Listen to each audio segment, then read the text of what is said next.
What's up? My name is Jill Nabina. Welcome to my channel. I am here to share all sorts of fun online resources with you. And yeah, lately I've been talking a lot about Genially. Frankly, it's because that's what's getting the most views. But I'm here to mix it up today. We're going to take a gander at Padlet. I know I've made a video on Padlet before, but well, it's time for another one. Let's get started.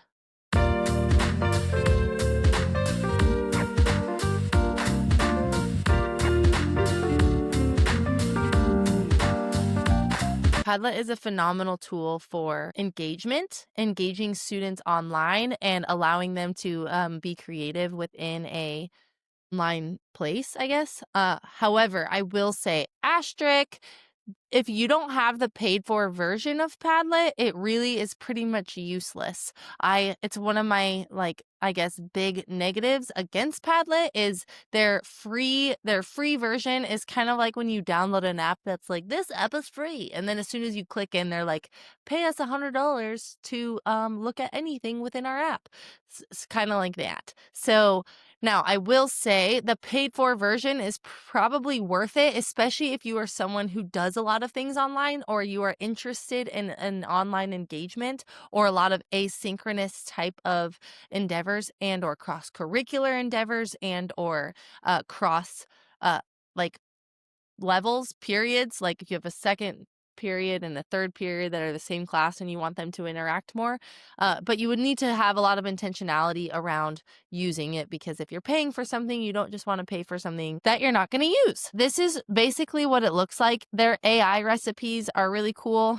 This is kind of going to be just a brief overview, and then I'll show you how I use Padlet and some ideas that I have. So there's discussion boards, class activity creator. These are all the AI recipes. So you could click right here and it will just take you right here. So it will come up with these for you. So if you want AI to come up with a discussion board, you would click here. A timeline of events, click here. A reading list. So that's pretty cool. What generally happens to me when I use this AI tool is I'll use it for either a lesson plan, but really class activity creator. And the more detail, just like in any AI tool, the more detail you give it, like standards. This is the level of kids. This is how many students I have in the class, so on and so forth, the better detail it gives you. And so I use it for that. And then generally it gives me a lot of good ideas with little implementation ideas. So it gives me a good broad idea, and then I'll take that and I go to ChatGPT to help me come up with more prompting questions or a better structure on exactly how to build the Padlet. So the AI recipes within Padlet don't actually help you in terms of building the Padlet. It helps you more along the idea line. Here's recipes. So recipes are where they're actually already made Padlet templates. So that's the difference between AI and the recipes. But if you're someone who's like curious about like, oh, well, I would like to see if Padlet would be a good purchase for me, you can make I want to say it's like 2 boards for free, and then your free version goes away. But here I could click create new board. This is like what it defaults to look like. So you have wall, which is like a brick-like content. Generally speaking, I use columns more than anything else. So I'll like put question 1 here.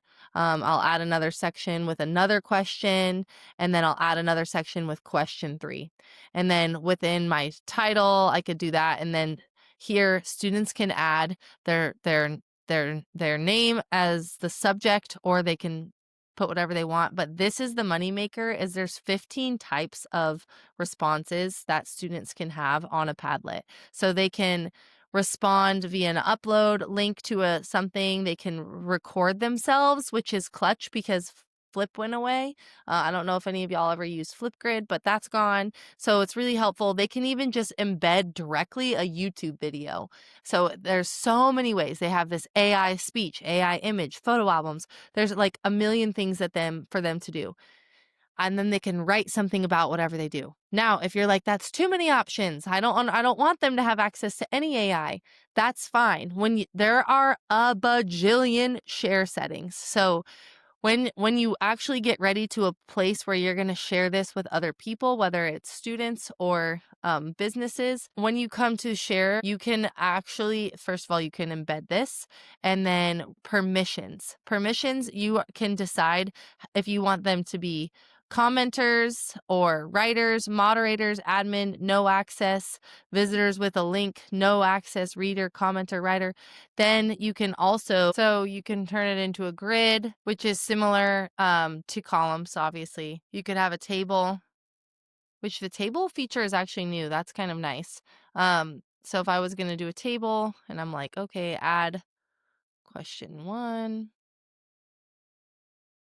Okay, so here I have a table. Look at this: author, subject, attachment, body, reactions, comments. This is really clean way for students to be able to follow like how they're supposed to respond to other people. Freeform is like probably the one I use the least because it's just, that'd be a great one for like, what are you going to do this summer? They can just like freeform it up and do whatever they want. Rows showcases content in a clear horizontal layout. So if you just wanted it to just be like, here we go, here we have it, or if you wanted students to arrange something in a specific order, I would probably use timeline for that, but do whatever you want. Streamline. Stream is a streamlined content and is an easy way to read top to end feed. So it's like just a scroll. Maps, this one is so cool. So you can add content to points on a map. Right now, let's see where it has us. We're in Antarctica. Okay, so you can add things to Antarctica. What's really great is when you're on Padlet, when there's so many settings within the permissions. You can add another collaborator if you had a co-teacher or someone else. Like if you were doing something cross-curricular with an art class, you could add the art teacher on as a collaborator. Okay, so let's say this is my final decision. I'm doing columns. I have question 1, question 2. Someone uploaded a GIF, me. Someone drew a smiley face, also me. And I'm like, oh, I love to draw. And then I'm like, how can I stop students from seeing? Oftentimes what I'll do is in my assignment settings, I'll make sure I want the students to comment on their peers. So I know that they're not just posting and then never coming back here to see what other people have to say. So you can do a variety of things. When you come down here to this little gear, it's actually really helpful when we go to posts, author timestamp. Usually you would want that. First of all, you can moderate. So you can click manual or manual all.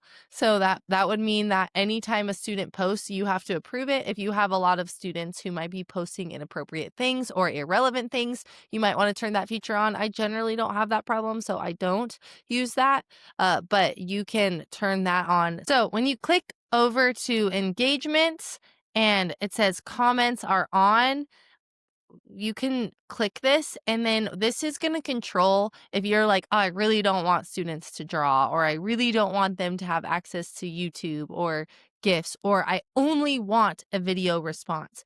You can turn off all of these, so, or on and off whatever it is you want for them to be able to upload onto your Padlet. So you have a lot of control as the teacher. I will say it can be a little overwhelming. There's so many little things. I feel like every time I do use a Padlet, I forgot one of the settings I was supposed to turn on, or it didn't embed correctly. There are a lot of things to remember about Padlet, but once you start getting in the groove of it, the students really like this platform. It is very, very user-friendly, both for the teacher and for the students, but really especially for the students because, like I said, there are a few things that you have to kind of work through.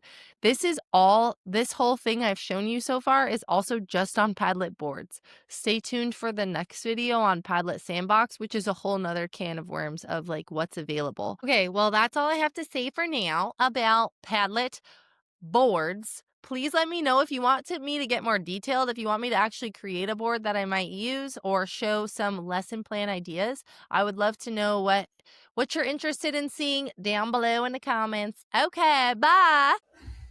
Like and subscribe.